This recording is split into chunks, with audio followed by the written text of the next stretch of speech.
기도하고 시작하겠습니다. 성부와 성자와 성령의 이름으로 아멘. 하늘에 계신 우리 아버지, 아버지의 이름이 거룩히 빛나시며 아버지의 나라가 오시며 아버지의 뜻이 하늘에서와 같이 땅에서도 이루어지소서. 오늘 저희에게 일용할 양식을 주시고 저희에게 잘못한 일을 저희가 용서하오니 저희 죄를 용서하시고 저희를 유혹에 빠지지 않게 하시고 악에서 구하소서. 아멘. 성부와 성자와 성령의 이름으로 아멘. 네, 반갑습니다. 네, 오늘 교리를 하고 우리가 다음 주에는 먼저 이 교리하기 전에 먼저 이렇게 공지를 드려야 될 것 같은데 다음 주에는 제가 휴가를 이래 갑니다. 그래서 다음 주 18일, 18일에는 제가 휴가 가서 없고 그 다음 주 25일은 또 땡스기빙이죠. 25일은 땡스기빙. 그래서 25일은 땡스기빙이랑 없고 그래서 2주간 쉬었다가 12월 달에 다시 교리를 하겠습니다. 물론 12월 달 되면 제가 또 한국에 들어가요. 이제 완전. 여기서 이제 생활을 완전 정리하고 12월 31일 딱까지 하고 12월 31일에 이제 한국에 딱 들어갑니다. 그래서 또 12월 달에 우리가 교리를 한다 해도 또 뭐 견진도 제가 견진이래요. 그 판공성사도 다녀야 되고 뭐 또 짐도 싸야 되고 뭐 이렇게 해서 아마 12월 달에도 첫째 주하고 둘째 주 한 요 정도 할 수 있지 않을까, 그렇게 생각이 듭니다. 어쨌든 우리가 마지막까지 최선을 다하고 이래 마치도록 하겠습니다. 자, 먼저 지난 시간 우리가 복습부터 하겠습니다. 지난 시간 우리가 84항부터 88항까지 했습니다. 자, 공유를 해드릴게요. 네. 네, 이 부분이네요. 자, 84항. 신앙의 유산에 대해서 했죠. 84항. 신앙의 유산은 성전과 성경에 담겨 있다. 성경과 성전에 담겨 있다.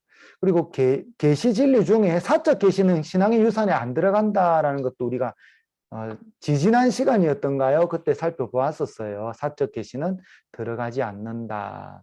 다음에 85항. 교도권은 로마 주교인 베드로의 후계자와 일치를 이루는 주교들에게 주어져 있다. 그래서 주교님께서는 각 지역의 상황에 맞게 이제 성경 말씀 그리고 성전의 가르침들을 해석하고 적용하시는데 참 많은 차이점들이 있어요. 한국에서 저도 오랫동안 한국에서만 계속 이렇게 사목생활 하다가 우리 가톨릭은 보편된 그리고 이 성당 가도 되고 저 성당 가도 되고 뭐 그리고 한국에서 미사 드려도 되고 로마에서 미사 드려도 되고 늘 이런 가르침만 이렇게 배워오다가 막상 한국에 살다가 LA에 와서 살아보니까 다른 게 너무 많았어요. 너무 많은 걸 우리 좀 일부 그 많은 거 좀 일부러 정리를 했었죠.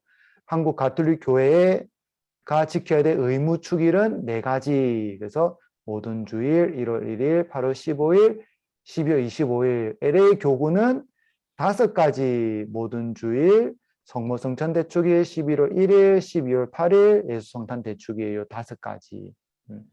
그리고 LA 교구 말고 다른 교구에 가면 1월 1일 당연히 지켜야 되고 또 다른 교구에서는 주님 성찬 대축일을 주일이 아닌 부활 6주간에 보낼 수도 있다. 부활 6주간 목요일에 할 수 있다. 요거 꼭 참조하셔야 됩니다. 그래서 저는 주일을 한 번도 안 빠졌는데요. 주일을 안 빠져도 11월 1일이나 12월 8일이나 아니면 부활 제6주간 목요일 빠져버리면 이거는 대축일의 의무를 다 못하는 그런 일이 생길 수 있습니다.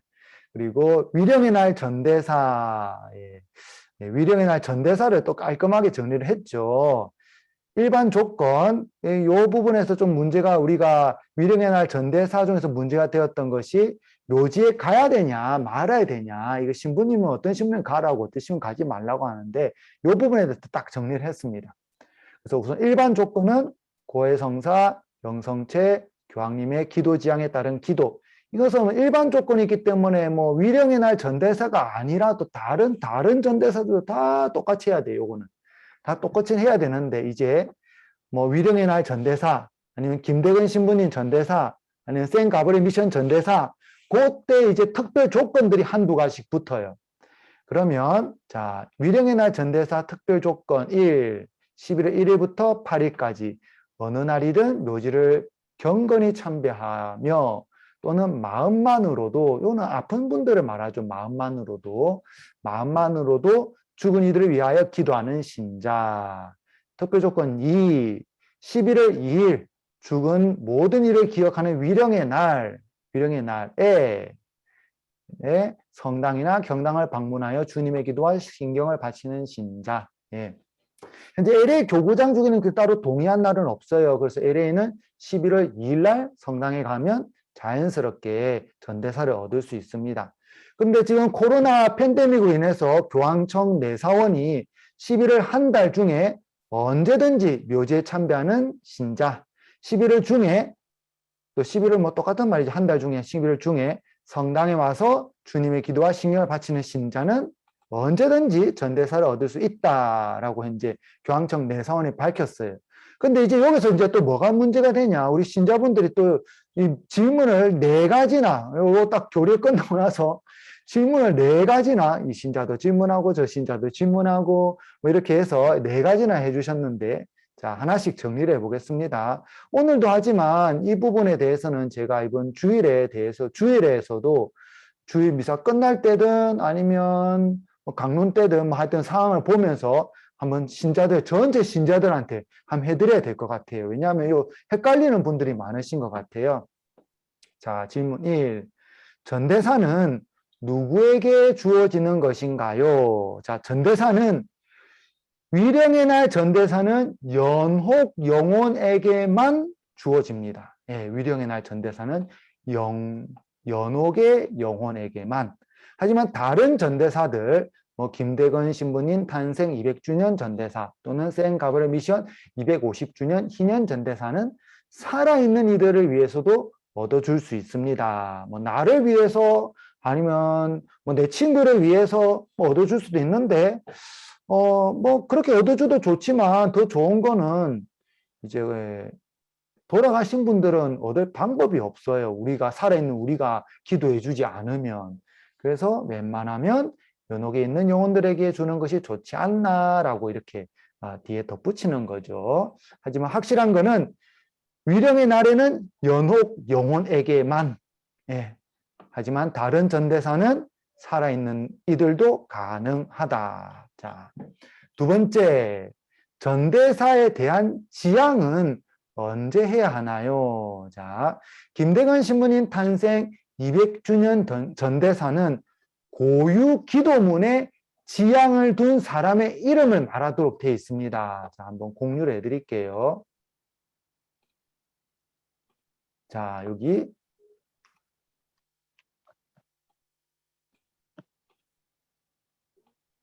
김대건 안드레아 신부님 탄생 200주년 희년 전대사 순례 성당에서 바치는 기도. 이 기도가 아마 우리 신자들도 쭉 나갔을 거예요. 제가 이거를 프린트해서도 사무실에 비치되어 놓았어요. 그래서 다 나갔을 텐데 혹시나 없는 분들은 이래 사무실에 가서 프린트 해달라 하세요. 그럼 해주실 거예요. 사무장님이. 자, 여기를 보면 희년 전대사 수여 조건 1번, 2번, 3번, 4번 돼 있는데 요 4번에 보면 지정 성당에서 아래의 기도를 봉헌할 것 딱 돼 있어요. 이게 특별 조건이죠. 그러면 LA 대교구는 현재 토렌스 103위 성당인데 이 1003위가 돼 있네요. 공이 하나 더 들어갔어요. 103위 성당에서 하면 됩니다.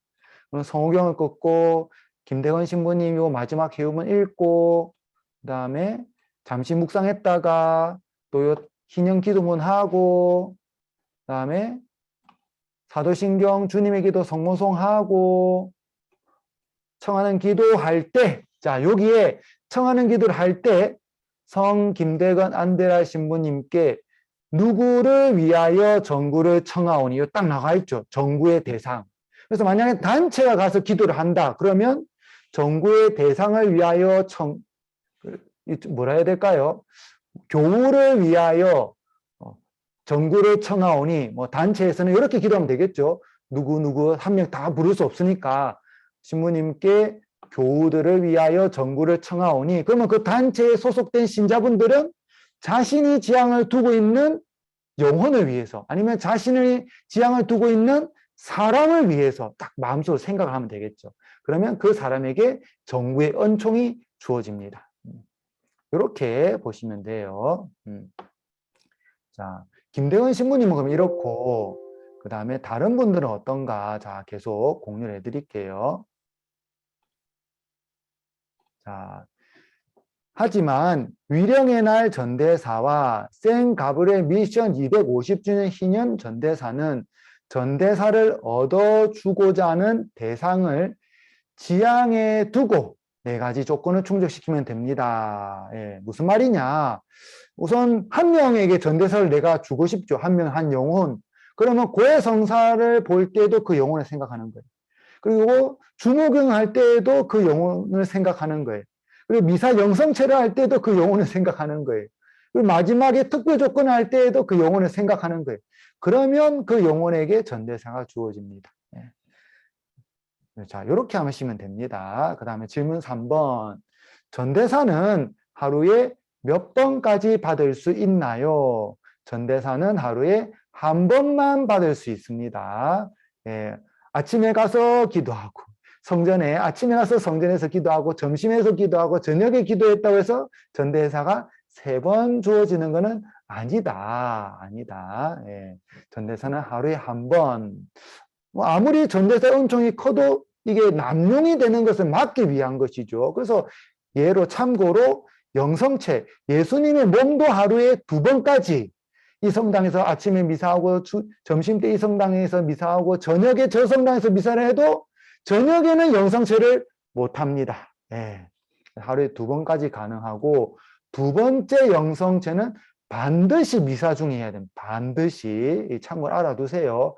내가 아침에 미사를 했는데 그때 영성체 했어요. 근데 2번째에 다른 어떤 기도 모임에 갔는데 그때 신부님이 특별히 성체를 영하게 해준다. 전례 기간 아니면 어떤 신심 행위 때, 그때 나는 영성체를 못합니다. 왜? 아침에 영성체를 했기 때문에. 그래서 2번째는 반드시 미사 때 영해야 됩니다. 자, 4번째. 요게 이제 제일 우리 신자분들의 관심사이지 않을까 합니다. 전대사를 받을 때마다 고해성사를 해야 하나요? 어떤, 우리 신자분들 얘기 들어보니까, 어떤 신부님은 전대사 한 번에 고해성사 한 번, 어떤 신부님은 뭐 전대사 한 번, 뭐 고해성사 한 번 했으면 뭐 큰 거 뭐 없으면 쭉 전대사 얻으면 되지 않냐, 뭐 이렇게 이제 하시는데, 먼저 일반적인 상황을 이야기를 하고 특별적인 상황을 얘기할게요. 제가 이 부분도 저도 뭐 정확하게 어디 자료를 찾아도 못 찾겠고, 그래서 저도 뭐 정확하게 이걸 어디서 근거를 제시할 수 없어서 한국에 연락을 했어요. 한국에 이제 윤리신학 전공 신부님, 그다음에 교회법 전공 신부님, 로마에서 유학도 하고 공부도 10년 이상 하고 박사 학위도 가지고 있고, 그다음에 신학교에서 교수 신부님도 하고 계시고 학생을 직접 가르치고 뭐 이런 분들한테 연락을 해서 제가 답을 알아왔습니다. 답을 알아왔습니다. 자, 먼저 일반적인 위령의 날 전대사를 받을 때에는 고해성사 한 번, 영성체 한 번, 교황님의 기도 지향 한 번, 전대사 특별 조건 한 번 하면 전대사 하나 받을 수 있어요. 그리고 이 특별 조건도 천주교 묘지를 방문하는데 뭐 어제 방문하고 오늘 방문하고 내일 방문하고 모레 방문하고 8일 동안 매일 방문하는 신자는 거의 없어요. 그리고 위령의 날도 11월 2일 하루밖에 없어요. 그래서 이거는 아무 문제가 안 돼요. 일반적인 상황일 때는 어차피 뭐 현재 살아가는데 뭐 전대사 딱 이때 한 번 받아요. 한 번. 근데 이제 문제가 생기기 시작했죠.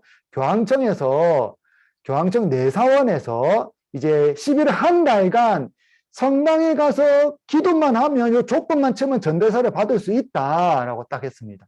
그럼 이 조건만 채우면 받을 수 있다라고 하는데 이 조건이 조금 애매해요. 이제 고해성사를 하면 이 고해성사 한 번 했으면 남은 조건 다 뭐 그냥 뭐 다 오케이 아니냐. 내가 고해성사 한 번 했으니까 오늘 내가 성당 가서 기도하고 내일 가서 기도하고 모레 가서 기도하고 그럼 11월 1일에 딱 고해성사 시작하면 11월 31일까지 31번의 전대사를 받을 수 있느냐. 딱 이렇게 되는 거죠. 자, 이 부분에 대해서 이제 우리 교수 신부님들께서 뭐라고 하셨냐. 또 어째 교수 신부님들은 또 이런 걸 또 어디서 찾으셨는지 가르쳐 주셨어요. 자, 한 번 고해성사를 하고 나면 8일간 매일 전대사를 받을 수 있습니다. 그러면 11월 1일 고해성사를 했으면 11월 1, 2, 3, 4, 5, 6, 7, 8 8일까지 고해성사를 안 해도 전대사를 받을 수 있는데 단 다음 전대사 전까지 죄를 짓지 말아야 됩니다. 그래서 1월 1일 날 내가 조건을 채워서 전대사를 받았어요. 그럼 1월 2일까지 내가 뭐 그냥 일상을 살아가면 아무 문제 없이 살아갔다면 죄를 안 지은 거죠. 그러면 전대사를 받을 수 있어요. 그런데 내가 운전을 하다가 갑자기 저 사람 확 끼어들어가 열이 확 나가지고 야 XXDDD 이렇게 딱 되면 이게 이제 고해성사를 해야 되죠. 집에 갔는데 전대사를 참 연홀이 있는 영혼들을 위해서 전대사를 잘 얻어줬는데 집에 딱 들어갔더만 집안 분위기가 막 난리예요. 뭐 애들이 다 얼지어 놓고 남편이 들어와가지고 그냥 뭐 정리도 안 하고 자고 있고 뭐 이래서 또 막 싸웠어요. 부부싸움을 대팡했어요. 이래 되면 다음날 고해성사를 봐야겠죠. 이래 되면 네, 그래서 이게 참 중요합니다. 한 번에 고해성사를 하고 나면 8일간 전대사를 받을 수 있습니다. 단 다음 전대사 전까지 죄를 짓지 말아야 합니다. 그만큼 영적인 보화를 얻기 위해서 내가 깨끗하게 살아야 된다. 이런 의미죠. 그래서 고해성사 한번 봤으니까 막 쭉 전대사 받을 수 있다. 이것도 안 되고, 그리고 고해성사 한 번에 전대사 무조건 한 번이다. 이것도 아닙니다. 그래서 요거 잊지 마시기 바랍니다. 한 번에 고해성사라고 나면 8일간 매일 전대사를 받을 수 있습니다. 단 다음 전대사까지 죄를 짓지 말아야 합니다. 자, 참고로 주교자 성당에서는 매일 오전 11시에서 12시까지 고해성사가 있고 12시 10분에 영업미사가 있어요. 뭐 좋죠. 전대사 받기. 그리고 우리 성당은 수목금 저녁 6시 30분에 그리고 토요일은 오전 9시에 고해성사가 있습니다. 자, 우리 성당도 뭐 전대사 받기에는 참 좋은 것 같아요. 자, 요 조건들 잘 갖추어서 꼭 전대사를 받으시기 바랍니다. 우선 잠시만 여기서. 자, 여기까지 우선 전대사에 대해서 쭉 설명했는데 혹시나 궁금한 것 또 질문사항 있나요? 네, 질문. 고해성사를 한 달에 한 번인가요? 아니면 매일 받아야 한가요? 고해성사를 어떤 주기가 어디에 네, 제가 방금 설명을 드렸는데 다시 한 번 더 설명을 드리면 고해성사, 전대사를 받기 위한 고해성사는 한 번 고해성사에 8일 유효한데 전대사를 받고자 한다면 다음 전대사 직전까지 죄가 없어야 됩니다. 그리고 자매님 혹시나 일반적인 고해성사의 주기는 한 달에 한 번 아니면 2달에 한 번 보는 것을 권장을 해드려요. 권장. 그런데 나는 좀 더 거룩하게 살고 싶다. 그러면 보름에 한 번 봐도 문제는 되지 않습니다. 지금 제가 현재 미국 성당에서도 그렇고 한국에 있을 때도 그렇고 일주일에 한 번씩 고해성사 보시는 분도 계세요. no problem. 일주일에 한 번씩 봐도 고해성사 봐도 no problem. 근데 일주일에 한 번씩 볼 때마다 막 펑펑 울면서 대성통곡을 하고 내가 정말 큰 죄인입니다. 뭐 이렇게 하시는 분들도 계시고 아니면 세심증. 내가 말 한마디 딱 했는데 다른 사람이 그것 때문에 큰 상처를 받지 않았을까? 그래서 영적으로 세심증에 걸리시는 분들이 계세요. 뭐 그런 두 가지 경우에는 정말 예수님의 은총, 예수님의 따뜻함, 그리고 자비, 요 부분에 청할 수 있도록 그 예수님의 그 마음을 느낄 수 있도록 그런 분들에 대해서는 특별히 고해성사 보석을 이번 달에 봤으면 다음 30일 뒤에 고해성사를 보세요. 이렇게 보석을 제가 줘요. 예. 그러면 질문에 답이 되셨나요? 네, 감사합니다. 네. 그리고 혹시 그리고 또 다른 궁금한 상황, 전대사에 대해서 혹시 또 궁금한 상황? 네. 네. 아, 예, 말씀, 소리가 안 들려요. 요세피나 좀 소리가 안 들려요. 네. 저만 안 들리나요? 맞죠? 안 들렸죠? 다른 분들도. 예, 예, 예. 네. 알겠습니다. 그럼 요세피나 자매님, 그러면 제가 말씀드리고 싶어요. 알고 싶은 거 있어요. 아, 예, 예, 저기 전대사를 해마다 하잖아요. 예. 예. 그러면은 만약에 어머니를 위해서 전대사 한 번 하잖아요. 저기 예. 양도하잖아요. 그러면 네. 그 다음에 또 그분을 위해서 안 해도 됩니까? 아, 예, 안 해도 됩니다. 내가 전대사를 한번 얻어들인 영혼에 대해서는 전대사는 전부, 벌에 대한 전부 사해주는 거예요. 벌에 대한. 예. 벌에 대해서 전부 사해줬기 때문에 그 영혼은 천국에 바로 가요. 천국에. 천국에 계세요. 그 믿음을 꼭 가지시고, 전대사를 다음에 또 얻을 기회가 있으면 다른 분을 위해서 꼭 얻어주시기 바랍니다. 저 같은 경우도 저희 어머니께서 이렇게 가면 제가 어머니가 하신 신앙생활을 보면 어머니가 참 전대사를 많이 얻어주셨어요. 어머니께서 이제 뭐 돌아가신 조상님들을 위해서 많이 얻어주셨기 때문에 저는 전대사를 얻을 때 제 조상님들을 위해서 저는 잘 안 해요. 예, 저는 뭐 TV에 보면 갑작스럽게 사고에 당한 분들 아니면 큰 문제가 생긴 분들 그런 분들을 위해서 주로 합니다. 예. 감사합니다. 네. 네, 또 다른 궁금한 사항 있나요?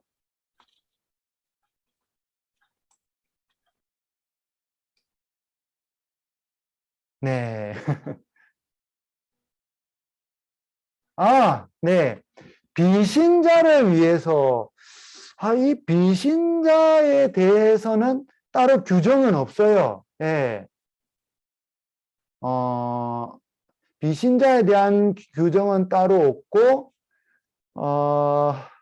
아마 이게 현재로서는 정확하게 이게 규정이 없는데, 제가 이 부분에 대해서는 한 번 더 이래 알아보고, 뭐 신학교 있는 교수 신부님들한테 또 질문하면 되겠죠.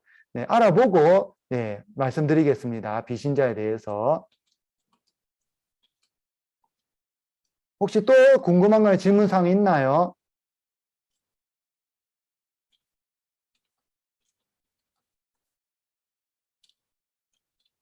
예. 그러면, 예. 그러면 이제 다음 거, 예. 네. 다음 글로 넘어가겠습니다. 채팅이 하나 또 더 들어왔네요. 한 분이 보내신 거네요. 네. 자, 이제 됐고, 그럼 여기다 적어 놔야겠네요. 질문 5번. 질문 5. 전대사를 받은 분에 대해서 다시 얻어줘야 하나요? 그다음에 질문 6. 비신자면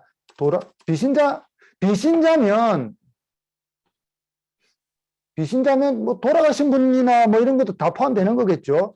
비신자, 뭐 살아 계신 분, 돌아가신 분, 비신자에게도 전대사를 얻어줄 수 있나요? 네, 이렇게 질문을 만들어서 또 5번과 6번 알아보고 제가 또 말씀을 드리겠습니다. 저도 한 번도 이 부분은 찾아본 적이 없네요. 요 비신자에 대해서는. 그리고 전대사를 받은 분, 이분에 대해서 다시 얻어줘야 되나요? 요거는 그거와 똑같아요. 우리가 고해성사를 하고 나면 그 죄에 대해서는 사함을 받았기 때문에 다시 고해를 안 해도 되는데 계속 마음속으로 어떤 좀 불편함 아니면 과거에 있던 어떤 상처들 그게 계속 떠오르기 때문에 또 말하게 되고 또 말하게 되고 이렇게 되죠. 그것과 이렇게 좀 비슷하다는 느낌이 드는데 우선 고해 성사를 하고 나면 똑같은 죄에 대해서는 고백하지 않아도 됩니다. 하지만 내 안에 있는 상처가 있기 때문에 그에 대한 위로의 기도 아니면 치유의 기도는 내가 청할 수 있는 것이죠. 그리고 전대사를 얻어준 분은 바로 천국에 갔기 때문에 뭐 따로 안 얻어줘도 돼요. 그런데 미심쩍은 마음이 있으면 주님께 청할 수 있겠죠. 주님, 제 이 믿음을 좀 더하여 주십시오. 이렇게 또 청하면 되지 않을까 합니다. 자, 그 다음에 견진받을 수 있는 나이. 예. 한국교회는 만 12세, LA 대교구는 만 10세에 유아세를 했다면 만 10세에 천년 성체 교리를 하고 이제 고등학교 1학년 때 2년간 교리를 한 후에 견진, 유아세를 안 받았다면 만 10세에 1년간 천년 성체 교리 후 세례와 견진 동시에 받을 수 있음. 그다음에 견진을 받아야만 혼인 성사 가능. 대세 조건, 죽을 위험에 놓인 신생아에 대한 간호사의 대세만 LA 교구가 허락하는 대세입니다. 그래서 혹시나 우리 가족 중에 누가 대세를 받아야 되는데 우리 아버지가 자꾸 고집을 피운다. 참 LA 교구에서는 방법이 없어요. 거의 방법이. 고집을 피우는. 그래도 마지막 순간이 됐을 때, 본당 신부님한테 말씀해 보시든지 아니면 주변의 한인 성당 신부님들한테 말씀해 보시든지 그래도 꼭 해보세요. 내가 주려고는 절대 하지 마세요. 우리 신자분들이 대세를 줬다가는 장례미사를 본인이 책임져야 되는 일이 생깁니다. 그래서 꼭 LA 교구에서는 신자분들이 뭐 주겠다 이러지는 마시기 바랍니다. 그 다음에 86항 교도권은 하느님의 말씀 위에 있지 아니하고 하느님의 말씀에 종속되어 봉사한다. 87항 신자들은 자신들의 목자들이 여러 형태를 주는 가르침과 지도를 온순하게 받아들여야 한다. 그래서 LA 교구에서 정한 규정이 있으면 LA 교구 걸 따라줘야 돼. 이걸 따르기 싫다. 그러면 다른 교구를 옮기시든지 하여튼 뭐 어쩔 수 없습니다. 이게 따라야 됩니다. 안 따르면 뭐 방법이 없어요. 88항 교회 교도권이 교의를 정할 때 그리스도께 받은 권위에 근거해서 정한다. 그래서 요 교의란 게 뭐냐? 요 88항에서 찾아봤죠. 우리가 교의는 성경과 성전 중 하느님의 말씀으로 즉 계시된 진리로 교회가 공식적으로 선포한 것이어야 된다. 그리고 교리는 기도, 윤리적 실천, 전례, 그 다음에 교의 이런 게 다 들어갑니다. 그래서 교리가 좀 더 넓은 의미로 현재로서는 사용되고 있습니다. 물론 과거에는 좀 교의가 도그마라는 교의가 좀 더 넓게 사용되기도 한 적이 있지만 지금 제1차 바티칸 공의 이후로는 이렇게 정의되어서 사용되고 있어요. 자, 이제 복습 시간이 끝났어요. 오늘 전대사에 대해서 이야기를 설명하다 보니까 이 복습 시간이 조금 길어졌네요. 자, 그럼 계속해서 오늘 88항 교의가 어떻게 발전하였나 이 부분을 좀 살펴보겠습니다. 자, 이것도 우리가 적으면서 해야 되니까 다시 칠판을 꺼내겠습니다. 자, 네, 교의. 자, 좀 전에도 봤듯이 교의는 성경과 정의를 한번 다시 내려보죠. 교의 성경과 성전에 보존된 계시 진리 중 공의회나 교황의 교도권에 의해 공식적으로 선포된 교리, 이렇게 하면 될까요? 뭐 선포된 것, 교리를 의미합니다. 예. 즉 하느님의 계시와 교회의 공인, 하느님의 계시와 계시 진리, 하느님의 계시와 교회의 공식적으로 선포, 공식적 선포, 이 두 가지 충족되어야 됩니다. 예. 그래서 모든 교리, 모든 가르침이 교의가, 도그마가 아니다라는 것이죠. 예, 영어로는 도그마, 예. 라틴어로도 도그마, 영어로도 도그마, 아니다. 이 도그마의 유래에 대해서 천천히 살펴보죠. 처음부터 지금 현재 교의를 보면 참 딱딱해요. 딱딱해. 뭐 삼위, 뭐 일체, 뭐 예수님의 신성과 인성, 뭐 두 본성, 뭐 이렇게 보면 뭐 좀 말마디가 딱딱해요. 예. 근데 처음부터 이렇게 딱딱한 것은 아니었어요. 처음부터. 처음에는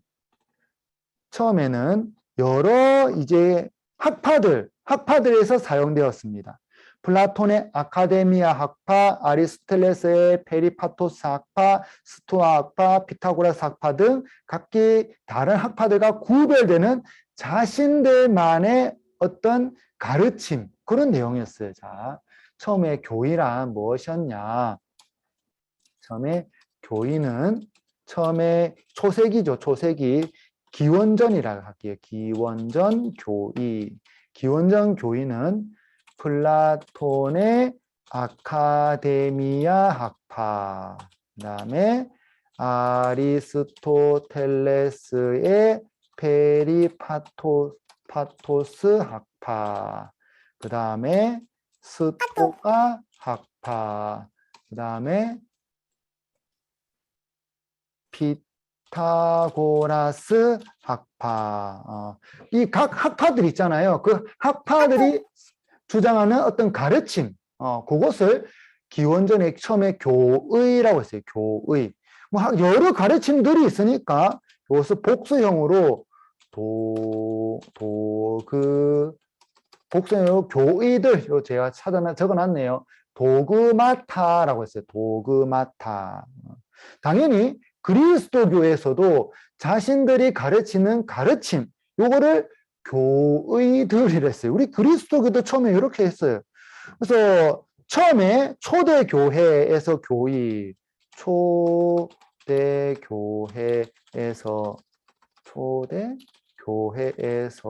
교의, 초대교회에서의 교의는 순수하게 이론화한 신앙의 명제가 아니라 교회의 현실 표현, 신앙생활의 표현이었어요. 처음에 교회는 뭐 이론화한 어떤 신앙의 명제가 아니라 교회의 현실 표현, 신앙생활의 표현, 그거 바로 현실 표현이에요. 현실 표현. 왜냐, 뭐 매주 미사, 봉헌, 그 다음에 우상에게 바친 음식 복용 금지, 그 다음에 또 예수님은 하느님의 아들, 딱 요 부분. 자, 이건 뭐 당연한 거죠. 매주 미사, 봉헌, 그다음에 우상에게 바친 음식 복용 금지, 먹으면 안 돼요. 그전에는 내가 먹었을지 몰라도 그리스도인이 딱 되는 순간에 먹으면 안 돼요. 매주 미사 와야 돼요. 예수님은 아무리 내가 눈을 씻고 봐도 예수님은 사람인 것 같은데 예수님은 하느님의 아들이다. 딱 이렇게 고백을 해야 돼요. 지금 우리들한테는 너무나도 당연한 건데 2000년 전에는 요게 바로 교회였어요. 요게. 예. 요게 교회 발전의 첫 단계입니다. 첫 번째 1단계. 교회 발전의 교회 1단계. 이렇게 붙여볼까요? 교회 1단계. 교회 1단계는 이거였어요. 이거. 그냥 신앙생활의 표현, 교회의 현실 표현. 그래서 성경을 찾아봐도 다 이런 이야기를 합니다. 한번 사도행전 16장 4절 한번 펴보세요. 사도행전 16장 4절. 사도행전 16장 4절. 사도행전 16장 4절. 사도행전 16장 4절. 네, 우성미 율리안나 자매님 사도행전 16장 4절 말씀 한 읽어주세요. 네. 바오로 일행은 여러 고을을 도루 다니며 예루살렘에 있는 사도들과 원로들이 정한 규정들을 신자들에게 전해주며 지키게 하였다. 네, 여기 규정들 돼 있죠. 규정들. 네, 요 규정들 요거예요. 네, 요 밑에 좀 읽어보면 16장 앞에 이 규정들을 알려주려면 그 앞에 정해진 것이 있어야겠죠. 그래서 사도행전 15장 19절과 20절에 이거 딱 찾아보세요. 우리 교우분들. 16장 19절과 20절 딱 보면 19절 다른 민족들 가운데에서 하느님께 돌아선 이들에게 어려움을 주지 말고 다만 그들에게 편지를 보내요. 우상에게 바친 더러운 음식과 불륜과 목졸란 죽인 짐승의 고기와 피를 멀리해야 된다. 요게 규정이었어요. 요 규정을 이제 바오로 사도가 16장부터 이제 알리기 시작을 하는 거예요. 요걸 도그마타라고 했어요. 그리고 이 당시에는 이것뿐만이 아니라 신앙, 그 다음에 교리, 그 다음에 고백 등도 다 교회라는 개념으로 사용을 했어요. 교회라는 개념으로. 한번 읽어볼까요? 사도행전 24장 24절. 사도행전 24장 24절. 사도행전 24장 24절. 24장 24절. 네, 율리안나 자매 한번 읽어주세요. 며칠 뒤에 펄릭스는 유다 여자인 자기 아내 두루실라와 함께 와서 바오로를 불러내어 그리스도 예수님을 믿는 신앙에 관하여 이야기를 들었다. 예, 그리스도 예수님에 관한 신앙. 예, 바로 예수님은 하느님의 아드님이시라는 거죠. 이 신앙도 교리라는 내용에 들어갔어요. 그 다음에 티모테오 전서 1장 3절 한번 펴보세요. 우리 교우님들. 자, 티모테오 전서 1장 3절. 티모테오의 첫째 서간 1장 3절. 티모테오의 첫째 서간 1장 3절. 이번에는 이동철 요한형제님 1장 3절 말씀 한번 읽어주세요.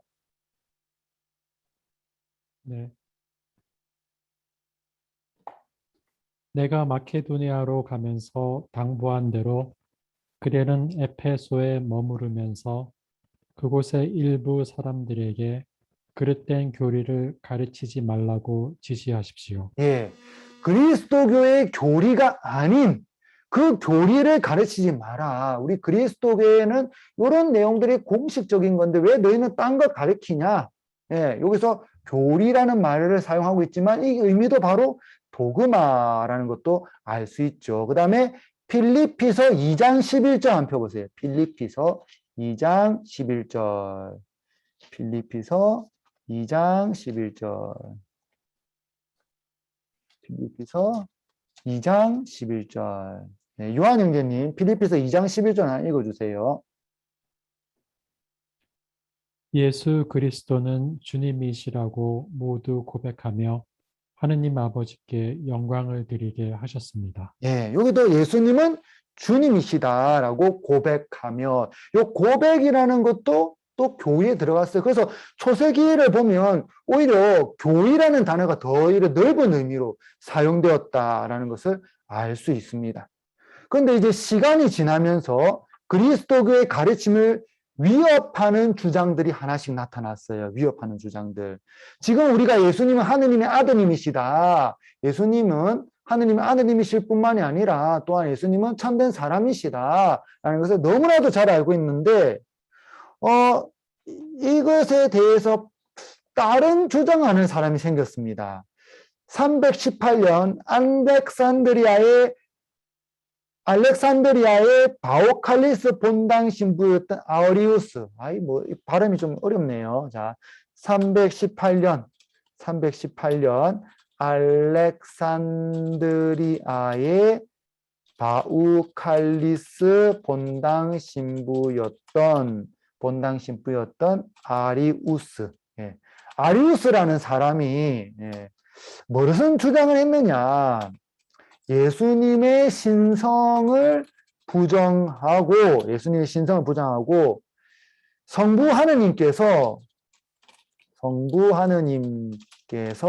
예수님의 공적을 보시고 입양하셨다. 예수님을 자꾸 아들이라고 하니까 예수님이 처음부터 하는 신은 아니었는데 이렇게 잘 사이 기적도 일으키고 그다음에 또 아픈 이도 고쳐주고 많은 사람들에 의해서 십자가도 지고 저렇게 사시니까 하느님께서 예수님의 공적을 보시고 입양하셨다라고 아리우스라는 신부님이 주장을 했어요. 예.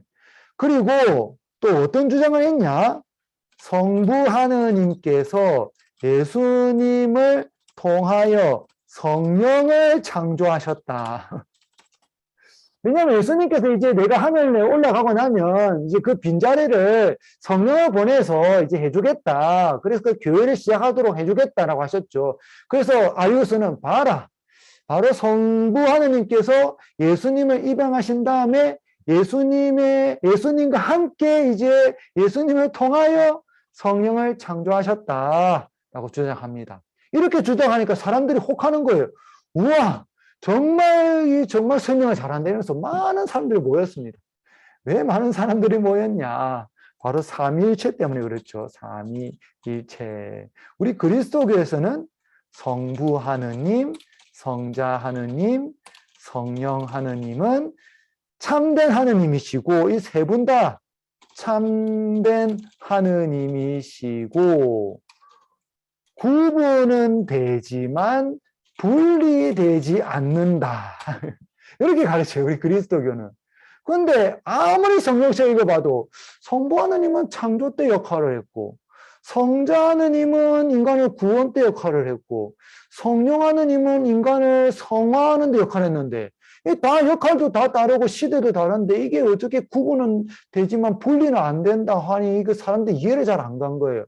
근데 아리우스 신부님이 예수님의 딱 신성을 딱 부정하고 나니까 다 설명이 되는 거예요. 자, 예수님은 착하게 살아서 입양이 되었고, 그리고 예수님을 통해서 성령을 창조했다. 이러니까 사람들이 모였어요. 그래서 이 사태가 자꾸 커지기 시작하는 거예요, 이게. 그래서 이래서는 안 되겠다 싶어서 이제 어떻게 했냐. 실베스테르 1세 교황님, 교황님께서 니체아 공의회를 이제 소집합니다. 니체아라는 도시죠. 이 도시에서 이제 각 지역의 주교님들, 학자들 다 불러 모아가지고 이제 성경을 다시 읽어보고 아리우스의 주장이 뭐가 문제가 되는지, 그리고 우리 그리스도교가 공식적으로 선포하고 있는 주장이 있지만 이 주장들이 어떤 문제가 있었기 때문에 이런 문제가 나왔냐, 이거 이제 다시 한 번 더 이렇게 살펴보게 된 거죠. 그래서 이렇게 살펴보고 나서 이제 어떤 말씀을 하시냐. 성부와 성자는 동일한 본질이다. 이런 말이죠. 동일한 본질이다. 이때부터 이제 슬슬 어려워지기 시작하는 거예요. 요 이단들만 안 나타났으면 성경책 읽고 묵상하고 그냥 요 성경책에 나오는 가르침대로 살아가고 이렇게 하면 되는데, 요걸 읽고 사람들 이해가 잘 안 되니까 이제 좀 이단들이 나타나기 시작한 거예요. 그래서 그리스도교가 가지고 있는 말씀들을 조금 더 제대로 표현해야겠다. 그리고 사람들이 오해하지 않도록 표현해야겠다 하면서 이제 말마디가 어려지기 시작했습니다. 자, 요 두 번째 단계에, 요 두 번째 단계죠. 여기가 이제 첫 번째 단계는 요런 단계였는데 두 번째 단계는 요 이단들이 발생하면서 이 두 번째 단계, 요 예에서 보듯이 교인은 여러 가지 오류에 대한 저항으로 발전하게 됩니다. 예, 이거를 교의 발전 2단계, 아까는 첫 단계, 이번엔 2단계 발전하게 됩니다. 자,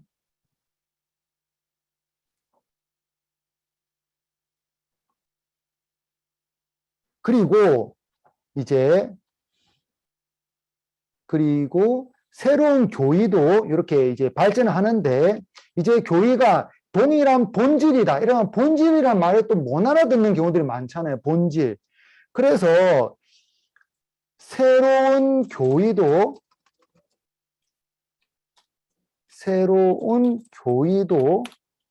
잘못 해석될 수 있는 위험을 지니고 있기에 좀 더 엄격한 정식화를 요청받게 됩니다. 예.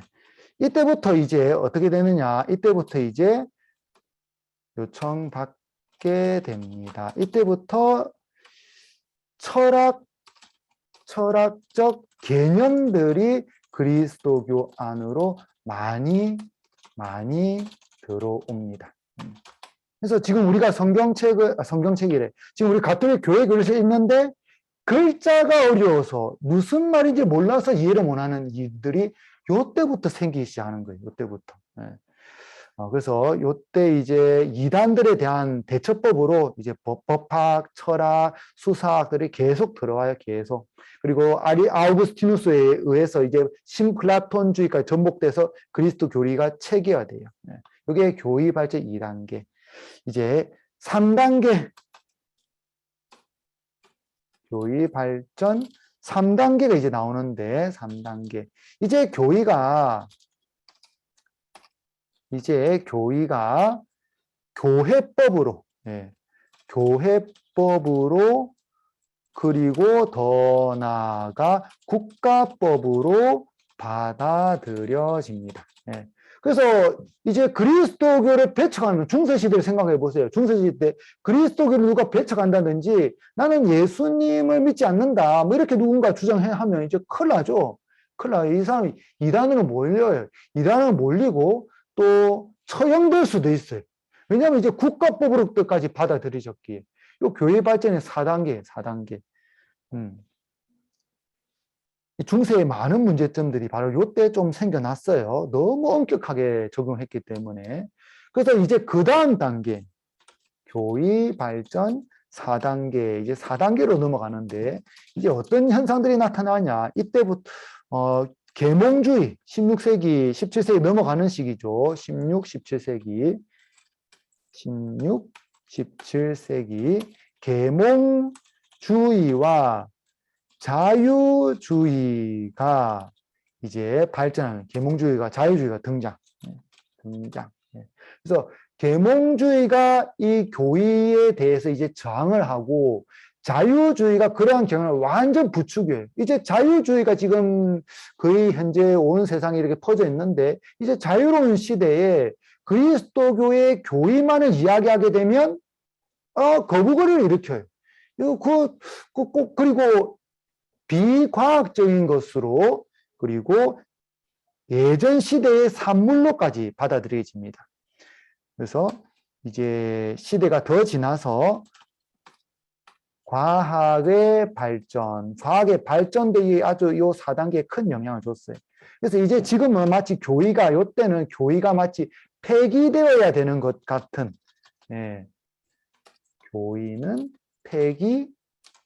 폐기되어야 되는 거 아니냐라고까지 이제 주장하는 그런 경향으로 나와요. 마지막 교의 발전 5단계. 그래서 지금 우리가 이렇게 어렵게 막 설명하면 참 힘들죠. 좀 이해하기도 어렵고.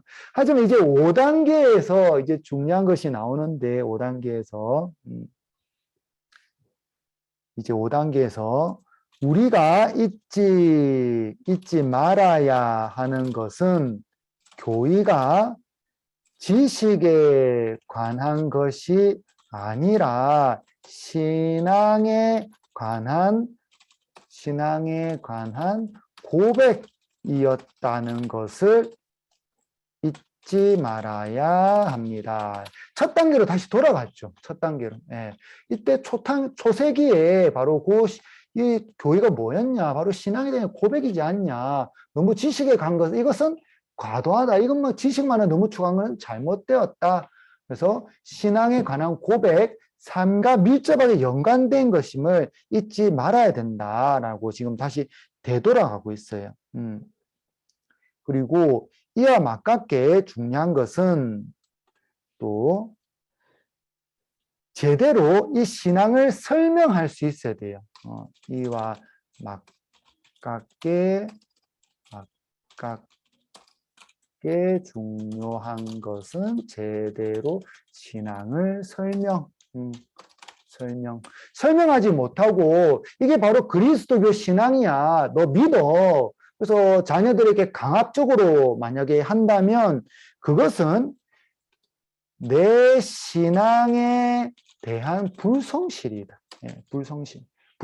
내가 믿고 있는 신앙이 무엇인지 제대로 모르면서 단순히 믿습니다. 이것은 내가 내 신앙에 대한 불성실이다. 라고 지금 현재로서는 이야기하고 있습니다. 그래서 도그마는 믿음으로 고백하는 차원으로 끝나서는 안 되고 삶으로 살아내며 끊임없이 해석되어야 됩니다. 그래서 도그마는 믿음으로 고백되는 차원에서 끝나서는 안 되고 삶으로 살아내며 끊임없이 해석되어야 합니다. 네. 이것을 우리가 이제 하기 위해서 지금 우리 신자 재교육을 계속 하고 있는 것이죠. 자, 오늘 여기까지. 거의 요거 설명하다가 거의 끝나고. 아하, 이 원래는 좀 더 이걸 다 해야 되는데, 큰일 났습니다. 시간이 얼마 없는데. 하여튼 제가 할 수 있는 걸 최대한 하고, 자, 오늘 여기까지. 혹시나 궁금한 거나 질문사항 있나요?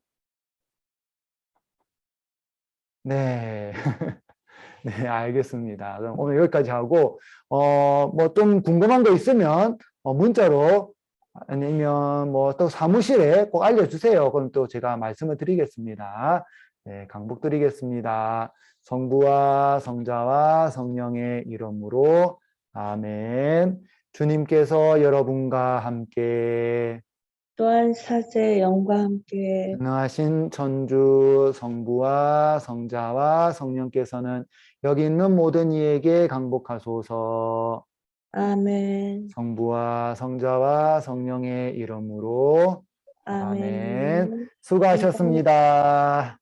감사합니다. 네, 감사합니다. 다음 주하고 다다음 주는 쉽니다. 예, 다음 주하고 다다음 주는 제가 단체 카톡에 한 번 더 공지 드릴게요. 네.